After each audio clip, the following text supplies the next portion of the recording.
Olá pessoal, bom dia a todos. Espero que todos estejam bem. Hoje eu quero conversar com vocês sobre a IT 16 do Corpo de Bombeiro, sobre gerenciamento de riscos de incêndio. Eu tinha deixado uma das aulas eu tinha deixado para vocês fazerem uma, uma leitura, um grifo da IT, mas eu acabei nem deixando ela anexa. Então, quer dizer, eu acho que a atividade não foi muito, não foi um sucesso, né, com certeza. Mas não tem problema. Então, nesta aula aqui a gente vai estar fazendo uma leitura comentada, né, dessa IT. Essa IT é uma IT bastante interessante porque assim ela transcende a questão da proteção contra incêndio, e lógico que ela né? Mas inclusive dá pra gente pensar em coisas muito maiores do que só a proteção contra incêndio, né? Muito embora ela fala também de proteção contra acidente, mas sempre pensando na ótica do corpo de bombeiro, né? Bom, o objetivo tem os objetivos normais de qualquer instrução técnica, né? Mas eu coloquei aqui, eu grifei que estabelecer os requisitos mínimos para a elaboração, manutenção e revisão de um plano de emergência contra incêndio, acidentes e demais emergências. Então, assim, é o mínimo que se espera, é o que essa IT, essa norma, ela apresenta. Aqui existem algumas referências que eu não tô. Não que não seja importante, né? Mas, enfim. Até porque se a gente for grifar tudo que é importante, vocês sabem muito bem que nós vamos grifar ela inteira, né? Mas é só o essencial mesmo, né? No meu ponto de vista, óbvio, né? Gerenciamento de risco de incêndio. Bom, é o processo de planejar, organizar, dirigir e controlar os recursos humanos e materiais, internos ou externos, de uma empresa no sentido de eliminar ou minimizar os riscos de incidentes advindos da sua própria atividade que tem o potencial para causar significativos impactos à vida, ao meio ambiente e ao patrimônio. É bonito, né, essa definição, né? É isso mesmo, né? Então tá aí. O gerenciamento de risco de incêndio é esse processo bem amplo, complexo, né? Que tem realmente esse foco, né? Ele visa possibilitar, entre outras coisas, né, a utilização racional e eficaz dos recursos para o gerenciamento. É aquela história, né? Tudo que você pensa antes, né? Pensou antes é ótimo, né? Porque você consegue já se preparar para uma situação crítica. Então, é essa ideia mesmo, né? Então, a utilização racional e eficaz dos recursos para o gerenciamento, né? Não dá pra gente pensar que não deu para combater o incêndio, e tem vários exemplos aí que vocês conhecem tão bem, né? Muito bem. Não deu para combater o incêndio porque não tinha água. Não dá, né? Enfim, tá aqui, tá claro que na IT, né? O aumento do nível de segurança do público interno e da população existente nas suas imediações, é evidente, né? Se eu tenho um plano, se eu tenho uma estrutura, se os equipamentos funcionam, eu aumento o nível de segurança. Minimização de impactos sociais e econômicos provocado por um possível incêndio ou acidente. Né? Imagina, pega fogo, mas rapidamente a gente apaga. Aconteceu agora, recentemente, no IGA, não é? Pegou fogo, rapidamente o pessoal lá do IGA pegou e apagou, resolveu o problema. Né? Lógico que eu não tenho detalhes de como que foi o fogo, o incêndio, eu não tenho esse detalhe. Mas foi rápido. Eles não, né? Mal teve manchete, até teve, mas muito pouca manchete sobre o incêndio lá e nem prejudicou as atividades do IGA, né? Então, assim, eu acho que é mérito pro pessoal de lá, né? Talvez desmérito no sentido do planejamento, né? Do gerenciamento de risco, talvez, quem sabe? Mas mérito no sistema, no processo de combate a incêndio, isso é mérito, sem dúvida. Redução de gastos com saúde do público, interno e externo. O rápido restabelecimento do equilíbrio ecológico, do bem-estar e da qualidade de vida e a minimização e reparação de possíveis danos ambientais, se for ao caso. Né? Sobre a política de gerenciamento de risco de incêndio, né, as organizações devem estabelecer uma política de gerenciamento de risco. Então as empresas têm que ter essa política, sendo conveniente que esta estabeleça claramente os objetivos e o comprometimento da organização em relação ao gerenciamento de risco de incêndio e tipicamente aborde várias situações aqui, mas principalmente as responsabilidades para gerenciar os riscos e a forma em que serão tratados os conflitos. Né? As outras coisas também são importantes, mas esse aqui é o que eu destaco nessa questão aqui. No processo de gestão de risco de incêndio e emergência, né, ele envolve a aplicação sistemática de políticas, procedimentos e práticas para atividades de comunicação e consulta, estabelecimento do contexto e avaliação, além dos processos de identificação, análise, avaliação, tratamento, controle, monitoramento, análise crítica, registro e relatos de riscos. Então, esse é o processo completo, digamos assim, da gestão de risco e de incêndio e emergência. Né? Na identificação de risco, né, o propósito da identificação do risco é encontrar, reconhecer, descrever riscos que possam ajudar ou impedir que uma organização alcance seus objetivos. Informações pertinentes, apropriadas e atualizadas são importantes na identificação dos riscos. Aí são, digamos assim, premissas, né, para se identificar os riscos. É sempre difícil você encontrar os riscos. É muito fácil depois que acontece o incêndio, depois que acontece o sinistro, mas não é tão simples assim antes que aconteça o evento, né? De qualquer forma, isso aqui é importante.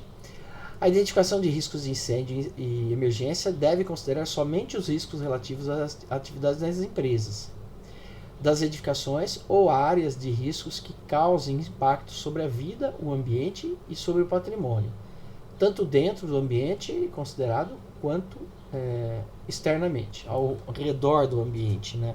Então tem que se fazer uma análise um tanto quanto completa nesse sentido.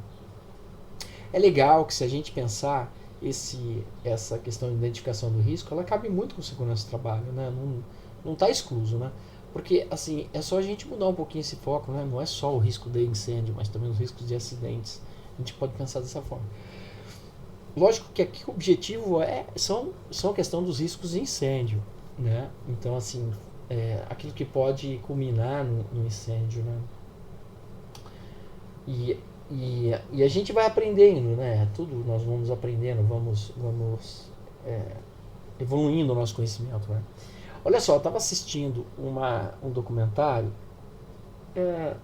nem lembro onde foi, sobre os incêndios que estão ocorrendo no Mato Grosso.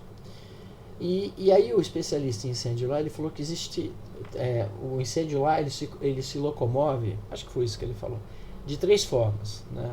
Ou ele se dá em 3 formas.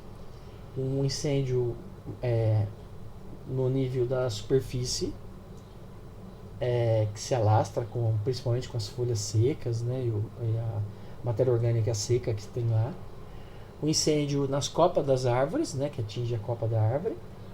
E o pior de todos, o incêndio subterrâneo, que é aquele incêndio das raízes, que as raízes vão pegando fogo, muito embora você apaga, mas embaixo no subterrâneo ainda continua em brasa, né? Então você vê como que uma análise assim, uma análise de risco, como que ela é, digamos, evolutiva, né, com o conhecimento, né? Deve ser considerado ainda os seguintes fatores e o relacionamento entre eles: fontes tangíveis e intangíveis de riscos, as fontes que podem gerar um incêndio, né, ou mesmo o acidente, as causas e eventos, as ameaças e oportunidades, as vulnerabilidades e capacidades. Isso daqui é análise SWOT, né? Não sei se alguém já fez administração, marketing, tem lá são as análises das forças, né? Forças e fraquezas, né? Então está encaixado aqui.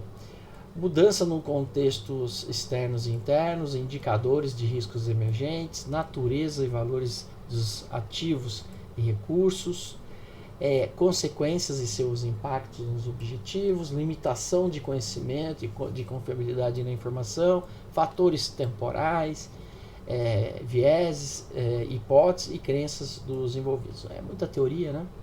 Mas a verdade na identificação do risco, você tem que levar em consideração vários fatores, né? Não só a questão assim da identificação pura, né? Então, até porque você não vai entrar naquela história, né? Aqui, agora, onde você está, quais são os riscos que você está correndo, né? E daqui a pouco você vai falar que caiu um avião na tua cabeça, né? Caramba, mas aí também a probabilidade disso é muito remota, né? Então, é possível, mas é muito remoto. Então é a mesma coisa, né? Então tem que ser um pouco coerente, prudente em relação a essas análises aqui. A organização deverá identificar os riscos, independentemente de suas fontes estarem ou não sob o seu controle. Entendeu? Se tem alguma coisa que pode afetar a empresa que você está, ou que você estará, e essa coisa não lhe pertence, digamos que, sei lá, de repente um transformador não é o melhor exemplo, mas eu vou manter ele. Ou de repente uma caldeira que está num vizinho, na empresa vizinha, né? E essa caldeira ela está muito próxima de uma área de combustíveis da tua empresa, sei lá, alguma coisa assim. Então você tem que avaliar, mesmo que a caldeira não esteja sobre o seu domínio, entendeu? Deverão ser identificados todos os riscos de incêndio e emergências existentes na edificação, especificando a quantidade e o tipo de risco. Né? Deverão ser identificados como risco todos os riscos referentes às atividades principais da edificação e áreas de risco, além das áreas que contêm as seguintes ocupações características. Isso é legal, porque aqui é praticamente um direcionamento daquilo que você tem que olhar, sabe?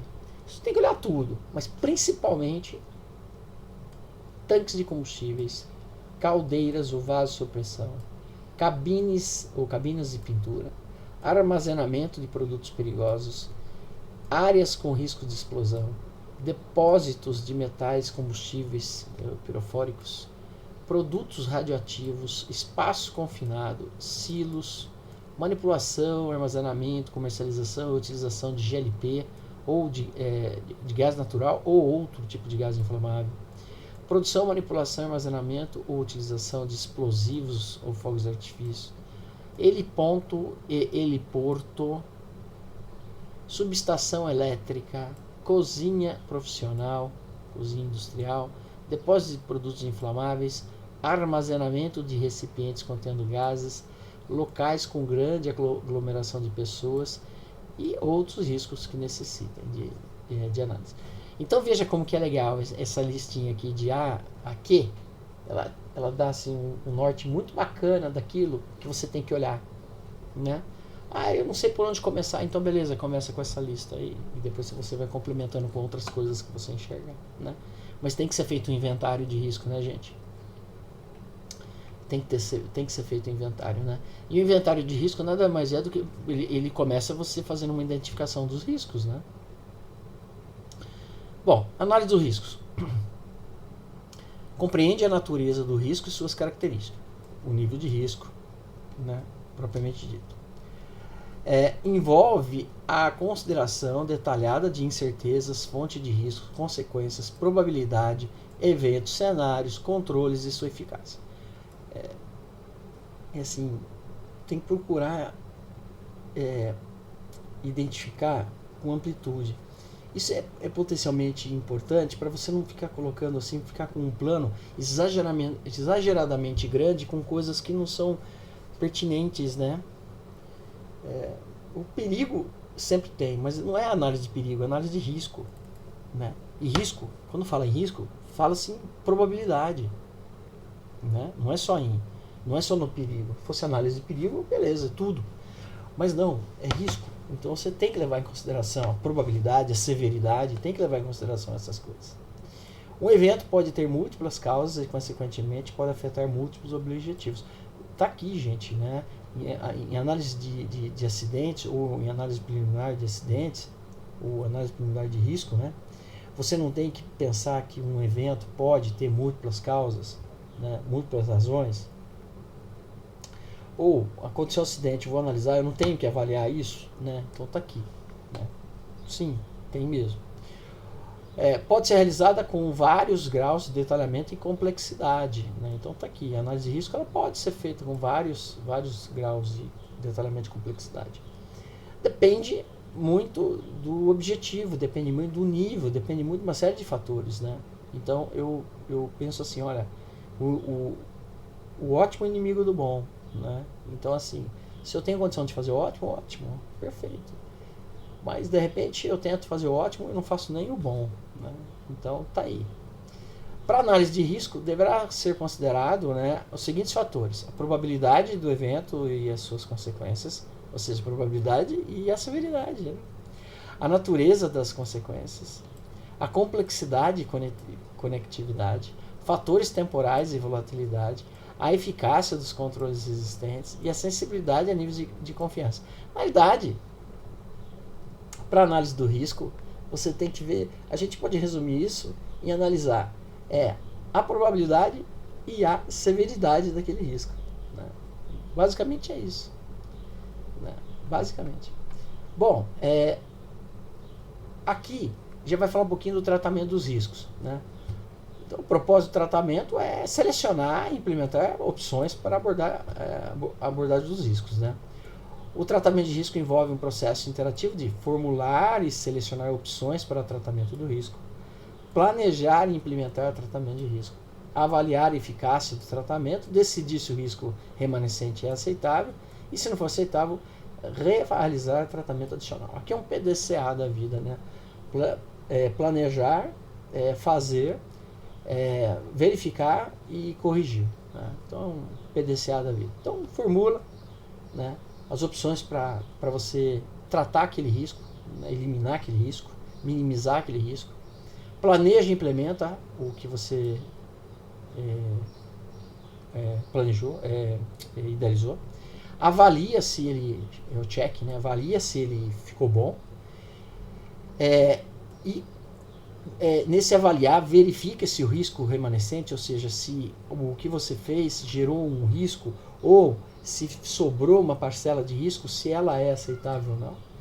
E ao action, que é o agir, né, o corrigir, né? Se não for aceitável, realizar, refazer o tratamento adicional, voltar. Então é isso que ele diz aí. Selecionar a opção mais apropriada de tratamento de risco envolve balancear os benefícios potenciais derivados em relação ao alcance dos objetivos relativos a requisitos legais, regulatórios e qualquer outros, tais como a responsabilidade social e da proteção do meio ambiente. Então tá aí. O balanço é você atender os requisitos mínimos, né? Esse é o balanço. É óbvio que tudo isso está associado a custo e tudo isso está associado à possibilidade de fazer ou não, né? De repente tem o ideal seria você não trabalhar com aquele produto, porque aquele produto ele tem risco de incêndio, mas não trabalhar com aquele produto está fora de questão, né? Professor, eu acho que tudo que é aquilo que tem risco de incêndio eu não deveria trabalhar. Então tá bom. Então uma série de medicamentos importantes que tem aí no mercado, que depende de álcool, que são medicamentos alcoólicos, deixariam de existir, não é? Então nós temos que avaliar bem aquilo que realmente nós achamos, né, ou que nós podemos, né? Nem sempre eliminar é uma alternativa, né? Na maior parte das vezes eliminar não faz parte do portfólio de alternativas que nós temos. As opções não são necessariamente mutuamente exclusivas ou adequadas em todas as circunstâncias. As opções devem incluir alguns aspectos, né? As opções assim de solução nem sempre elas são mutuamente exclusivas. Faço uma, faço outra e aí tá beleza. Não. Normalmente elas são até complementares. Bom, os aspectos. Ação de evitar o risco ao se decidir não iniciar ou descontinuar a atividade que dá origem ao risco. Assumir ou aumentar o risco de maneira a perseguir uma oportunidade, remoção da fonte de risco, mudar a probabilidade, mudar as consequências, compartilhar o risco e reter o risco por decisão fundamentada. Bom, enfim, o tratamento do risco por si só pode induzir riscos, né? Então você pode resolver um problema e criar outro, lógico, né? Um risco significativo pode derivar do fracasso ou da ineficácia das medidas de controle de riscos. O monitoramento precisa fazer parte do plano de tratamento de forma a garantir que as medidas permaneçam eficazes. Acho que nenhuma novidade aí, né, gente? O tratamento de risco também pode introduzir riscos secundários que necessitam ser avaliados, tratados, monitorados e analisados criticamente. A finalidade dos planos de tratamento de risco é documentar como as opções de tratamento escolhidas serão implementadas. Tá vendo como que é importante fazer um planejamento, né, um gerenciamento de riscos? Porque de repente uma coisa que você analisa e chega à conclusão que se usar aquilo lá, o resultado pode ser ainda pior. Se você não documentar isso, num momento de emergência, pode ser que seja optado justamente para aquilo que é o pior, né? Então veja como é importante essa análise, né? Veja como é importante esse gerenciamento. As informações fornecidas nos planos de tratamento devem incluir a justificativa para a seleção das opções de tratamento, incluindo os benefícios esperados a serem obtidos, aqueles que são responsáveis e responsabilizáveis por aprovar e implementar o plano, as pessoas, né? As pessoas que realmente têm poder de decisão, né? Ações propostas, os recursos requeridos, incluindo contingências, medidas de desempenho, restrições, relatos e monitoramentos requeridos e quando se espera que as ações sejam tomadas, ou seja, prazos, né? É muito importante também a gente definir quais são os responsáveis e os prazos. Isso é sem dúvida nenhuma, né? Porque caso contrário fica um plano, né? Fica um trabalho onde tudo bem, é bom fazer, mas a empresa não apoia, né? Apoia, tipo, isso, faz o plano lá, tal. Aí você vai precisar de investimentos. Tá bom, vê aí o que vai precisar, tá bom. E vai te enrolando, saca? Não te dá um responsável, não te dá um prazo, não te dá nada, né? Então, é natural que quando se mexe com dinheiro, o negócio complica um pouco. Mas é duro que algumas empresas, algumas organizações, até para você montar uma brigada de emergência, não só a brigada de incêndio, mas uma brigada de emergência, algumas empresas colocam obstáculos assim, e não é um obstáculo assim, eu sou o diretor, eu estou colocando um obstáculo, tá claro para você que eu não quero, ou tá claro que eu não quero, não temos gente para colocar aí. Às vezes não, às vezes é aquele enroleixo, aquele embrameixo, até porque isso é legal, né? Você documenta essas coisas, e isso é legal. Então é a pessoa que está se negando a fazer uma coisa que está na lei, e T16 é lei estadual, não é mesmo? Bom, convém que os processos de monitoramento e análise crítica da organização abranjam alguns aspectos, né, como garantir que os controles sejam eficazes e eficientes no projeto e na operação, obter informações adicionais para melhoria do processo de avaliação de risco, analisar os eventos, incluindo os incidentes, né? Aquele usa o termo quase incidente, mas na verdade é um incidente, né? Um incidente crítico, né? Mudanças, tendências, sucesso e fracasso e aprender com eles. Detectar mudanças nos contextos externos e internos, incluindo alterações nos critérios de risco, no próprio risco, as quais podem requerer revisão dos tratamentos dos riscos e suas prioridades, né? Identificar os riscos emergentes. Bom, é muita teoria, né, gente? Eu reconheço. Mas daqui a pouco acaba. Registros do processo de gerenciamento de risco, né? Então, os seus resultados convém, né, que seus resultados sejam documentados e relatados por meio de mecanismos apropriados. As decisões relativas à criação de registro devem levar em consideração necessidade de organização de aprendizado contínuo. Assim, a gente registra para documentar, né? Então, assim, uma das coisas que a gente tem que documentar para ter um histórico, justamente se acontecer algum problema, você está respaldado. Mas não é só isso, é também para um processo de aprendizado, fica documentado que, olha, esse caminho não dá certo, esse caminho aqui, né, o resultado não é legal, então fica documentado. Os benefícios da reutilização, ou o contrário, né? Os benefícios da reutilização de informações para fins de gerenciamento, custos e os esforços envolvidos na criação e na manutenção de registro, as necessidades de registros legais, regulatórios e operacionais, né? Alguns registros são obrigatórios, né? Então isso influencia, né? O método de acesso, facilidade de recuperação de dados e armazenamento, período de retenção e acessibilidade às informações. Né? Bom, a responsabilidade por gerenciamento de riscos de incêndio, acidentes de paz e abrangência. A responsabilidade pelo gerenciamento é do proprietário da edificação, tá aqui, isso é importantíssimo. E a área de risco, ou dos responsáveis pelo uso e do responsável técnico. Lógico que o proprietário, uma vez que ele contrata... Porque veja só, gente, o responsável pela edificação, do proprietário, ele é responsável, sem dúvida, mas quando ele contrata alguém habilitado para tomar conta, aquela pessoa habilitada passa a ser a responsável, né? Ele terceirizou a responsabilidade, né? Então o que acontece? Se acontecer alguma coisa, quem vai responder não é o proprietário, é essa. Então, por exemplo, uma empresa, né? Vamos pensar que isso aconteceu mesmo, né? De uma empresa, eu não lembro qual é o nome da empresa, mas que eles foram teve vítima, inclusive. E aí o problema está aí, quando tem vítima. Esse é o maior problema.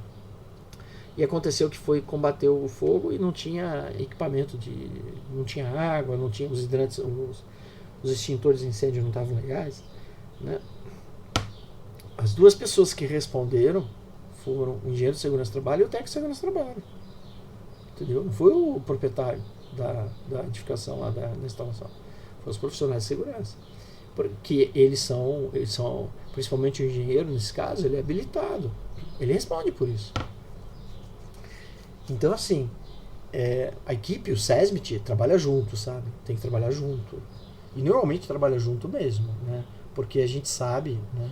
Eu, quando era do SESMIT, eu falo que com os técnicos eu tinha um relacionamento muito bom, porque na realidade eu sabia que o meu trabalho dependia deles e o trabalho deles dependia de mim, e porque numa situação dessa crítica, um defende o outro, um ajuda o outro, entendeu? Então nós precisamos estar com tudo muito bem documentado, né? Porque é isso que acontece, né? Legalmente falando, responde. E isso não é só na área de segurança do trabalho, em todas as áreas do conhecimento, todas, tá? É desse jeito. A empresa, ela desfalcou o fisco, não pagou, alguma coisa assim, digamos que vai ter a reposição ao fisco, vai ter que ter, sem dúvida, mas digamos que vai ter uma punição pessoal. O dono da empresa vai ser punido porque ele não pagou os impostos. Pode ser, mas pode ser que seja o contador, entendeu? Pode ser que seja o responsável por o financeiro. Isso pode acontecer, entendeu? Porque veja, você não tem um contador lá, você não tem um responsável financeiro, como que esses profissionais habilitados, como que eles não se manifestam que a empresa não está recolhendo os tributos? Eles têm que manifestar. Então você fala assim, nossa, e eles se documentam? Mas é lógico que se documentam, senão eles vão presos. É lógico que se documentam. É igual, viu, gente? É igual em todas as áreas. Não vai pensar que é diferente, não. Bom, plano de emergência. Agora é mais efetivo, tá?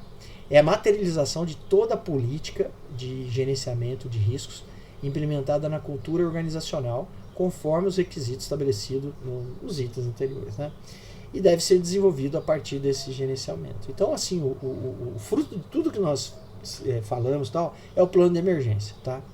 Então, aqui, para a elaboração do plano de emergência, o responsável pela elaboração do plano de emergência, ele deve implementar a política de gerenciamento de riscos de incêndio, acidentes e demais emergências, recomendando-se a utilização de métodos consagrados, tais como What If, EC, né? EC, checklist, Checklist é muito legal, porque na realidade é uma lista de pendências, uma lista de itens para você checar. HAZOP. HAZOP é uma espécie de FMEA. Árvore de falha, AMFE. O AMFE, não, o FMEA, o AMFE. O árvore de falha é uma técnica para você analisar a razão da falha. Tá? Existe também a árvore de causas. Diagrama lógico de falhas. Esse diagrama lógico de falhas que eu não entendo muito bem, porque para mim o diagrama lógico de falhas é a árvore de falhas, é o mesmo, né? Mas tudo bem. Eu gostaria de, quando eu terminar este tema, eu queria, na realidade esta aula ela está sendo offline para vocês, mas eu queria na primeira aula online, eu queria discutir com vocês, para a gente, que eu vou marcar, eu queria discutir isso aqui, né?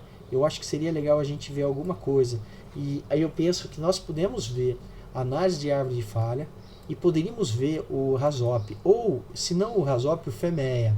Eu acho que seria muito legal ver esses dois métodos aqui. Se vocês já não viram, tá? Se vocês não viram. Agora, se vocês já viram isso, então beleza. Então, né, a gente pula, né?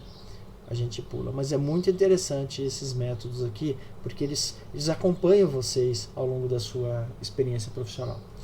O plano de emergência contra incêndio deve contemplar no mínimo as informações detalhadas da edificação e procedimentos básicos de emergência em caso de incêndio. Né? Então, o plano de emergência tem que ter as informações da edificação e os procedimentos básicos se ocorrer um incêndio. Esse é o plano de emergência, tá? Contra incêndio. As informações da edificação devem contemplar os aspectos, aí eu vou falar os aspectos aqui, mas que estão os anexos B e C. A gente vai dar uma olhadinha.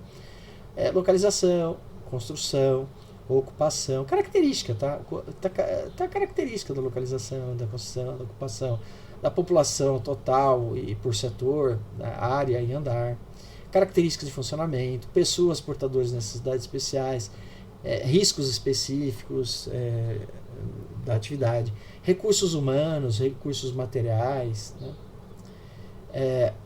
O anexo B, nós vamos ver também, ele tem um modelo de plano de emergência. Para falar a verdade, o anexo A fala do plano de emergência e o anexo B tem um modelo, né? Acho que é esse, é o modelo.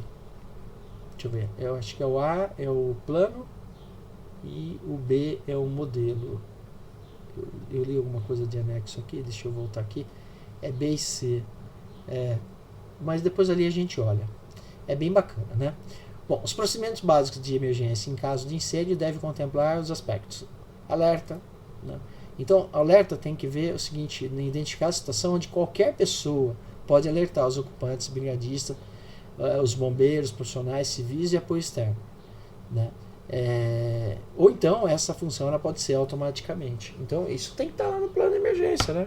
Quem pode acionar um botão de alarme de incêndio, né? Então é o alerta. Análise de situação. Então, após o ocorrido esse alerta, deve ser analisada a situação, né? Desde o início até o final da emergência, né? Então é importante saber quem vai fazer essa análise, né? Apoio externo. O corpo de bombeiro ou outros órgãos locais podem ser acionados de imediato, preferencialmente por um brigadista, que deve informar. Então, assim, quem vai chamar o corpo de bombeiro? Quem vai chamar o PAN, o Plano de Auxílio Mútuo, né? Ou seja, os bombeiros integrados aí de um pool de empresas, né? que estão próximas, né? Então aqui ele fala que preferencialmente um brigadista, né? Preferencialmente um bombeiro civil, né? Que sabe, né, por que ele está chamando, né? Mas vai ter que informar o nome do solicitante, o número do telefone, o endereço completo, ponto de referência, os acessos, as características da emergência, local, pavimento, eventuais vítimas, enfim, para justamente as equipes que foram lá para ajudar saberem como que elas vão equipar. Os procedimentos de primeiros socorros, né? Então tá aqui. Eliminação de risco, né, por meio de cortes das fontes de energia, principalmente elétrica, e fechamento de válvulas, cortes neutralização das energias, seja lá qual for. O abandono de área, e aí você tem que ter um plano de abandono de área, né? Então, proceder ao abandono da área parcial ou total, quando necessário, conduzindo a população fixa e flutuante para o ponto de encontro, ali permanecendo até a efetivação final da emergência. O plano deve contemplar ações de abandono para portadores de necessidades especiais permanente ou temporária, bem como pessoas que precisam de auxílio, como os idosos, as gestantes e outros, né? Isolamento da área, né? Isolar fisicamente a área sinistrada, né? Até para que curiosos não entrem ali, né? Confinamento da emergência, confinar o incêndio, né?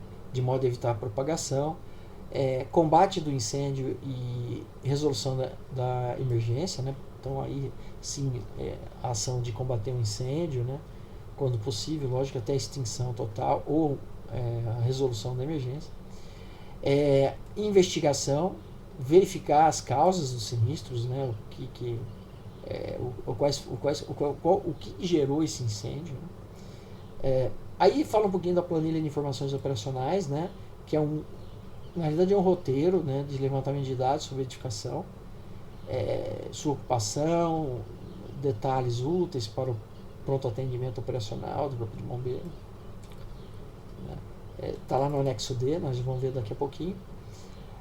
A planta de risco de incêndio, né? Então essa planta é planta baixa, né? Então ela visa facilitar o reconhecimento do local por parte da equipe de emergência e dos ocupantes da área de identificação de risco, né? E essa planta ela tem que fornecer algumas informações, como principais riscos, os principais riscos nas adjacências, ou seja, nas proximidades, existência de moradias, locais de reunião de público, fauna, flora que possa ser afetado, paredes e portas corta-fogo, possíveis espaços que possam haver confinamento de pessoas, locais com grande desnível, hidrantes, pavimentos, registro de recalque, a válvula principal que tem na entrada da edificação, né? Localização das bombas de incêndio, as suas capacidades e suas características técnicas, né? Reserva de incêndio, quantidade de água, outras reservas de água que existam, local de manuseio e de manipulação de produtos perigosos, vias de acesso para viatura do Corpo de Bombeiro, hidrantes urbanos próximos à edificação, e localização de todas as saídas de emergência, né? Então, isso tem que estar na planta, né? Essa planta, ele fala que tem que estar... aqui eu acho que é um equívoco, né? A planta deve ser elaborada em formato eletrônico PDF. Bom, primeiro a planta não é elaborada em PDF, ela é elaborada normalmente em AutoCAD, mas salva em PDF. Mas eu acho o seguinte, tem que ter uma cópia física, né? Porque, lógico que é importante ter o PDF, mas eu acho que é importante ter o papel também, né? Ele pode ser muito útil, né? Bom, tem um anexo, tem um exemplo no anexo dessa planta. Praticamente a planta que se usa no projeto lá de combate, prevenção e combate a incêndio lá do AVCB. Talvez um pouquinho mais detalhado em alguns itens aqui que se pede, que lá não pede, né? Bom, sobre treinamento do plano de emergência, né, deve ser amplamente divulgados aos ocupantes da instalação, óbvio, né? Os visitantes também têm que ser informados sobre o plano de emergência, né, por meio de panfleto, vídeo, palestras. Normalmente na integração, né, você pode falar um pouquinho sobre o plano de emergência, de forma simplificada, né, lógico. Só aquilo que ele precisa saber. O plano de emergência contra incêndio deve fazer parte dos treinamentos de formação, treinamentos periódicos e reuniões ordinárias, membros de brigada de incêndio, brigadistas profissionais, grupos de apoio e etc. E etc. Aqui, gente, um monte de gente antecipa, né? Os exercícios simulados, isso é importante, devem ser realizados, esses exercícios simulados de abandono de área parcial e completo na edificação, com a participação de todos os ocupantes, sendo recomendado uma periodicidade máxima de 1 ano para simulados completos. É verdade que é uma recomendação, não uma obrigatoriedade, né? Mas é uma recomendação. Mas tem que ser feito, né? Então, o exercício tem que ser feito e recomenda-se a cada ano. Mas tem que ser feito. Imediatamente após o simulado deve ser feita uma reunião extraordinária para avaliar avaliação de como que foi, né, o simulado, né, e evidentemente fazer, olha de novo o PDCA, fazer as correções necessárias, né. E aí tem que ter uma ata, nessa ata tem que registrar algumas informações, né, a data e hora do evento, tempo gasto no abandono, tempo gasto no retorno, atuação dos profissionais envolvidos, comportamento da população, enfim, ajuda externa, se for o caso, né?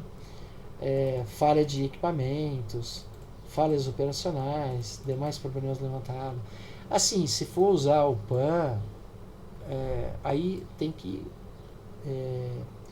ou se for usar o bombeiro, né? Tem que ligar, tem que combinar antes, né? Não dá para fazer de sopetão, tem que avisar antes, né?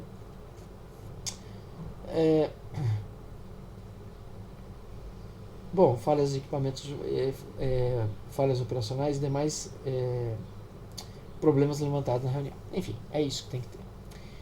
É muito importante comparar o resultado de uma reunião com o anterior, né? Para saber como que foi, melhorou, piorou, tá igual, né? Enfim. Então é legal colocar uns indicadores aqui para ver performance, acho que é bem bacana, né? Manutenção do plano de emergência devem ser realizadas em reuniões periódicas com os responsáveis pelo gerenciamento de risco,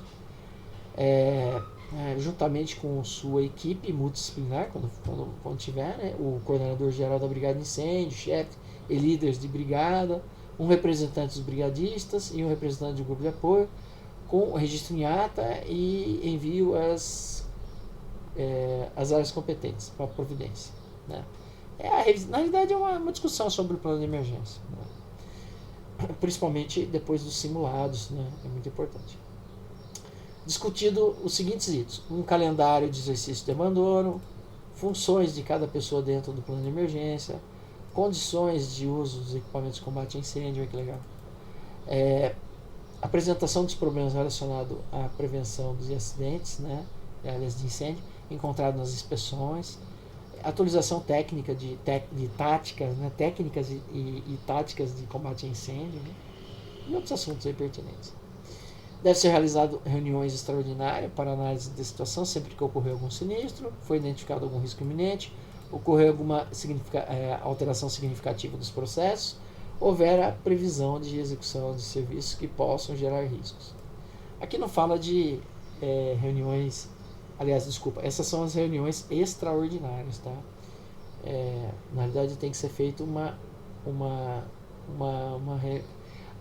as reuniões ordinárias, elas são importantes, né? São importantes. Sempre estar revendo o plano, isso é muito importante.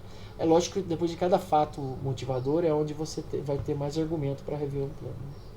Bom, o plano de emergência contra incêndio deve ser revisado pelo responsável sempre que ocorrer alteração significativa, for constatado possibilidade de melhoria no plano e completar um ano. Tá aí. Uma vez por ano tem que rever o plano. Bastante coisa, né, gente? Se parar para analisar, né? Bom, aqui fala um pouquinho de procedimento para vistoria do Corpo de Bombeiro, né? Então, o plano de emergência, ele